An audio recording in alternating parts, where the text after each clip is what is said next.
Good morning students. तो कल हमने क्या पढ़ा था, परमाणु त्रिज्या और आयनिक त्रिज्या। ठीक, तो हमने क्या देखा था, जैसे भी हम आवर्त सारणी में ऊपर से नीचे की तरफ आते हैं तो परमाणु त्रिज्या और आयनिक त्रिज्याएं बढ़ती जाती हैं और क्या होता है, वर्ग में बाएं से दाएं की ओर जाते हैं तो परमाणविक त्रिज्या का आकार छोटा होता जाता है। क्यों? क्योंकि लास्ट ऑर्बिटल में इलेक्ट्रॉनों की संख्या बढ़ती जाती है, जिससे नाभिक और क्या होता है, बाह्य इलेक्ट्रॉनों के बीच आकर्षण बल ज़्यादा हो जाता है, जिससे उसका आकार संकुचित हो जाता है। ठीक, अब देखेंगे आयनन एंथैल्पी क्या होती है। ठीक, तो आयनन एंथैल्पी क्या होती है, हमको सबसे पहले ये जानना पड़ेगा।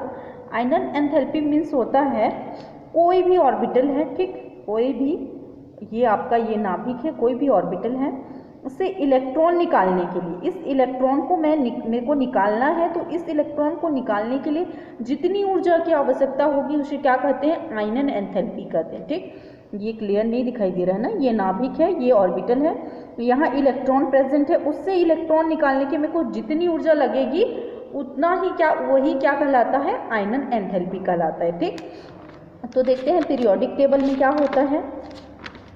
ये रहा पीरियोडिक टेबल। देखिए आयनन एंथैल्पी का मान क्या होता है, जैसे मैंने बोला था यहाँ आते जाते हैं तो क्या होता है, कक्षक बढ़ते मतलब ऑर्बिटल्स बढ़ते जाएगा, तो क्या होगा, इलेक्ट्रॉन देखिए इसके साथ लूजली बॉन्डेड होगा ना। अब देखिए नाभिक और ये वाला जो कक्षक है, पहला कक्षक है, उसके बीच आकर्षण कैसा रहेगा, ज़्यादा रहेगा। पहले कक्षक वाले इलेक्ट्रॉन में आकर्षण ज़्यादा रहेगा।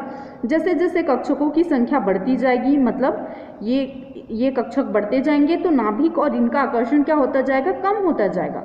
फॉर एग्जाम्पल एक क्लास ले लेते हैं जिसमें टीचर पढ़ा रहा है, तो आगे बेंच में जो स्टूडेंट बैठते हैं उनके प्रति उनका आकर्षण क्या होता है, आकर्षण मतलब ये बोलना चाहिए कि उनके ऊपर उनका ध्यान ज़्यादा होता है। ठीक, तो ये उनके साथ क्या होता है, स्ट्रांगली कनेक्ट रहते हैं। लेकिन जैसे जैसे बेंचेस की संख्या बढ़ती जाती है तो उनका लास्ट बेंच वाले की तरफ थोड़ा ध्यान कम हो जाता है। ठीक उसी प्रकार यहाँ भी नाभिक है, ये इलेक्ट्रॉन है, तो उसके पास वाले कक्षक में इनका आकर्षण एकदम अच्छे से होता है, एकदम स्ट्रांग बॉन्ड होता है।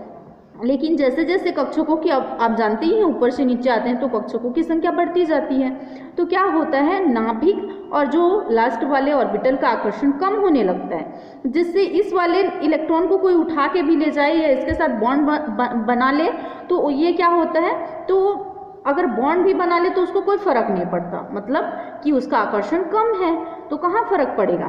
तो इसीलिए इसके इलेक्ट्रॉन निकालने के लिए, इस इलेक्ट्रॉन को जाने के लिए कम ऊर्जा की आवश्यकता होती है, तो आयनन एंथैल्पी का मान घटता जाता है। ठीक, अब देखिए जैसे मैंने कहा, ये वाला जब हम बाएं से पीरियोडिक टेबल में ये रही, ये बात थी कि वर्ग में ऊपर से नीचे आने पर। ठीक, अब देखेंगे हम दाएं से बाएं की ओर, बाएं से दाएं की तरफ जाते हैं तो क्या होता है, एक ही ऑर्बिटल में इलेक्ट्रॉन भरते जाते हैं, आपको पता है एक ही ऑर्बिटल में इलेक्ट्रॉन भरते जाएगा, 7, 8, 6 जो भी हैं इलेक्ट्रॉन भरते जाएंगे, जिससे क्या होगा, ये सारे इसके साथ स्ट्रॉन्ग बॉन्ड से कनेक्ट है ना, तो इस वाले इलेक्ट्रॉन को निकालने के लिए इसकी तुलना में ज़्यादा एनर्जी की आवश्यकता होगी।